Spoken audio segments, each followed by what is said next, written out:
Hello મિત્રો, રામ રામ સીતારામ, જય માતાજી. તો વહેલી સવારે બ્લોગ સ્ટાર્ટ કર્યો.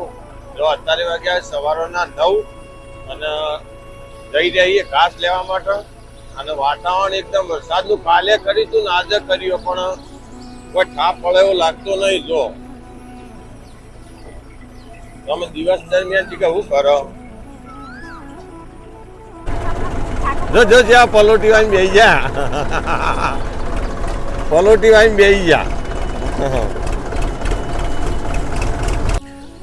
તો અમે જો વહેલી સવારે આવી ગયા ખેતરમાં અને જો રામદેવળાનો બહુ મસ્ત એવો દર્શન કરાયો, ભટિયાણીમાંનો દર્શન કરાયો, બુલેટ બાબાનો દર્શન કરાયો અને સુંધા માતાજીનો પણ દર્શન કરાયો. બરાબર, પણ તે છતાં આપણા બ્લોગ એટલા જોવું એટલા બધા હેઠતા નહીં. બરાબર, જે લોકોના વિડીયા તમે જોતા છો બ્લોગ, એની અંદર 5,000 10,000 વ્યૂ આવું. બરાબર, વિડીયા જેવા હોય એવા, પણ 5,000 10,000 ઉપર વ્યૂ આવતા હોય ને આપણો 500 600 800થી આગળ હેઠતું નહીં. માટે કરી અને અમે નહીં હોય તો અઠવાડિયામાં એક જ બ્લોગ મૂકી જવો. બરાબર, કેવું રહે જોઈએ. જે રોજ આવે ને બ્લોગ એ બંધ કરી દે. અઠવાડિયામાં એક જ દિવસ બ્લોગ આવો એ રીતનું કરવું. તમારી રાય ચોક્કસ જણાવજો, અમને પણ ખબર પડે. બરાબર, તો કમેન્ટ કરજો, એટલે કમેન્ટથી અમને ખબર પડે. કારણ કહું રોજે રોજ મૂકીએ પણ વ્યૂ આવતા હોય ને થોડા ઘણા તો આપણને મોટિવેશનલ મળે. બરાબર, પણ વ્યૂ જ નહીં આવતા. ગમે તે કારણ હોય, કોઈ ટેકનિકલ ઇસ્યુ હોય કે યુટ્યુબ તરફથી કોઈ હોય તકલીફ હોય, પણ વ્યૂઝ એકદમ ઓછા આવે. બરાબર, નાટક કરી અને આજથી અમે આ વિડીયો તો જો કે અપલોડ થશે, પણ પછી અઠવાડિયે બ્લોગ આવશે. બરાબર, અઠવાડિયામાં એક જ મૂકવાનું. જાણો તો ખેતરમાં 4 વાટવાનું ચાલુ કરવાનું. જો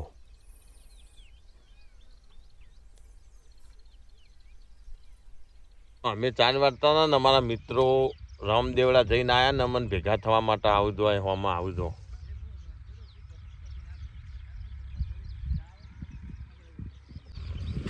જય બાબારી. કેવું રહ્યું રણુજોમાં? મજા આવી? હા ભાઈ, બાપાનો દર્શન આવો. જય ચોમડિયા, જય ચોમડિયા. બોલો, અમાર તો આનંદ જ કહો. અમારે આનંદની કરીએ જ છે. 10-11 દાડા છે તમારે? છે મજા આવી હતી. અમારે ભાઈને કીધું હતું કે ડાયન કીધું હેડ લે હેડ, પણ અરે જોર મજા આવી. હું યાર તમે આવ્યો ફેરી તમે દાલ હેડી. હા સાચી વાત છે, પણ જે વાત જુદી જ છે. રમાપીની આખી વાત જુદી હે ભાઈ. મનથી જવું પડે પછી તમારે. હા, વાત શ્રદ્ધા રાખવી પડે, વિશ્વાસ રાખવો પડે તો મેળ આવો. થાકી ના લાગે કે ખોલાઈ ના કશું ના થાય. આનંદ કરતા પણ સારું બહુ લોબેણ હો ભાઈ. લોબન રોજનું 50 કિલોમીટર કાપવું પડે. 50 કિલોમીટર ખરું રોજનું. 50 હાઈટ તો કાપાવાળા છે પણ. ના કાપાય એવું કોઈ ના. બધા હરખા હરખા હોય ને તો મજા આવે. બોલો, બીજું શાંતિ? જો પેલા ચોકડી તો ચોમાસું આવે ને એટલે કંકોળાની સિઝન આવે. બરાબર, તો જો અમારા ખેતરમાં બહુ મસ્ત એવો વેલો હોય કંકોળાનો. જો અત્યારથી આ સાલ આમ તો વહેલો આવ્યો, આમ તો લેટ આવ કંકોળો.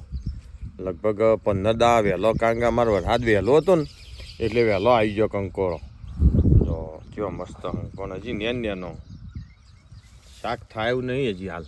જો એક આર્યું, એક પેલું અંદર લીધો, પણ જુઓ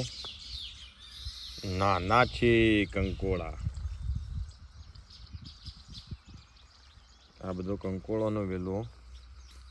અરે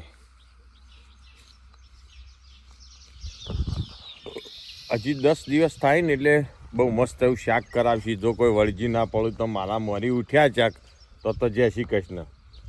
હાલ તો શું, પણ પછી આ તો આનું નક્કી ના કહેવાય. ખેતરમાં જેટલાય લોકો રખડતા હોય કંકોળાને. હા, એ મારમોરી પોપટ જેવા જેટલાય આવી જાય તે બુજેડી નાખી. બરાબર, હાલ તો શું બચારો દેખવાય ખાસો બધો હું, પણ હાલ શાક થાય એવું નહીં. આવળો હોય ને તો શાક થઈ જાય, પણ આ મેલું તો બરાબર. અને તો અમારી બાજુ કંઈક ફરતા હોય. જો આખો કંકોળોનો વેલો બહુ મસ્ત એવો તો હજી કૂણો હું કંકોડો એટલે હાલ કોઈ મેળ આવ્યો નહીં. નેક્સ્ટ ટાઈમ 4-5 દિવસ પછી હશી તો શાક બનાવીને ખાઈશું કંટ્રોલાનું. કંટ્રોલા ઇંગ્લિશમાં કંટ્રોલા બધા લખ્યું, કંકોળા નહીં કહેતા, કંટ્રોલા. ક્યાં દોણા હાલો.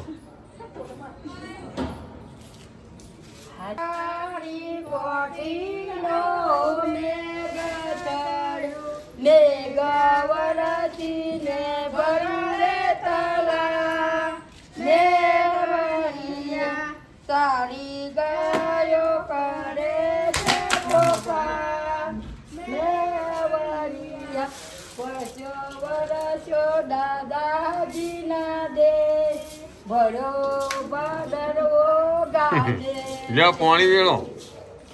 ઓ બલિના એટલે તારાઓ સમદાર લેરો લેશે રે ઢૂંઢિયા નાવાના જતા દેશકો તોડી જશે દેશકાર તોને કેમ દર માન બાપ જીવી લેશે રે જીતી આ દોણા લો. નાવાના જતા દેશકો મેન બન નો માય.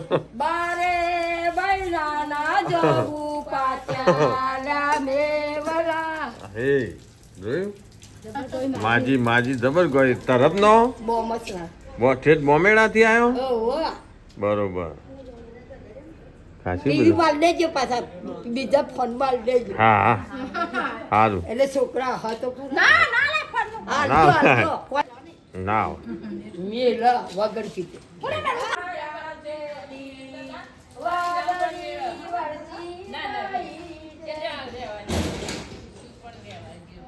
અમે જો આવી ગયા આપણે ખેતરમાં પાછા અત્યારે વાગ્યા હોજના 5:30 પૂણા 6 થયા. અને જો મેં તમને વાત કરી હતી ને એમ અઠવાડિયે 10 દિવસે અમુક બ્લોગ આપણો એકાદો આવશે બરાબર, એ સિવાય આવશે નહીં. કારણ કે આપણે ઘણું બધું લગભગ 2 થી 2.5 વર્ષ પ્રયત્નો કર્યા પણ તે છતાં વ્યૂ 500-600થી વધતા નહીં બરાબર. એના હિસાબથી લઈ અને આમાં કોમ ઓછું કરી દેવું. કારણ કે રોજે રોજનું કરવા જઈએ ને તો આપણો ઘરનો પણ ટાઈમ ખોવાય, ખેતીવાડીમાં પણ મજા એટલી બધી આવતી નહીં બરાબર. કારણ કે એને એડિટ કરવો પડે, શૂટ કરવો પડે, આ બધું ખાસું બધું કામકાજ હોય બરાબર. માટે કંઈ જો આપણે વ્યૂઝ વધારે આવતા હોય ને તો આપણને પેલું એ થાય કે ના ચલો આમાંથી તો આવે એમ વ્યૂઝ તો આવે, પણ વ્યૂ નહીં આવતા, લાઇક નહીં આવતી. એટલે પછી 10 દિવસે પ્રોગ્રામ કર્યો કે અઠવાડિયે 10 દિવસે એકાદો બ્લોગ શૂટ કરીને મૂકવાનો. પણ કાલે અમારે જવાનું છે પાછું પોણિયારી ગુરુ મહારાજના આશ્રમ, ગુરુ મહારાજના ભોખરા. જો કે ચોમાસામાં તો અમારે રોજ જવાનું હોય ચોકના ચોક નવી નવી જગ્યાએ બરાબર. એટલે ગુરુ મહારાજનો તો કાલનો દિવસ એક બ્લોગ આવશે બરાબર, પોણિયારી આશ્રમનો. હું તમને દર્શન કરાવો. મારા ઘણા બધા એવી જગ્યાએ ચોમાસામાં તો અનેકવિધ જગ્યાએ જવાનું હોય. બહુ મસ્ત એવા બ્લોગે શૂટ કરીએ અમે, તમને બતાવીએ પણ ખરા. પણ મેં કીધું મારા ઇસ્યુના કારણે, મારા પ્રોબ્લેમના કારણે અમે અઠવાડિયે એકાદો બ્લોગ આવશે બરાબર. બસ જય માતાજી. તો કાલ છેલ્લો આવશે પાછો એકાદો ગુરુ મહારાજના ભોખરાનો પોણિયારીનો. લેડો આમ ખેતરમાં કામકાજ કરીએ.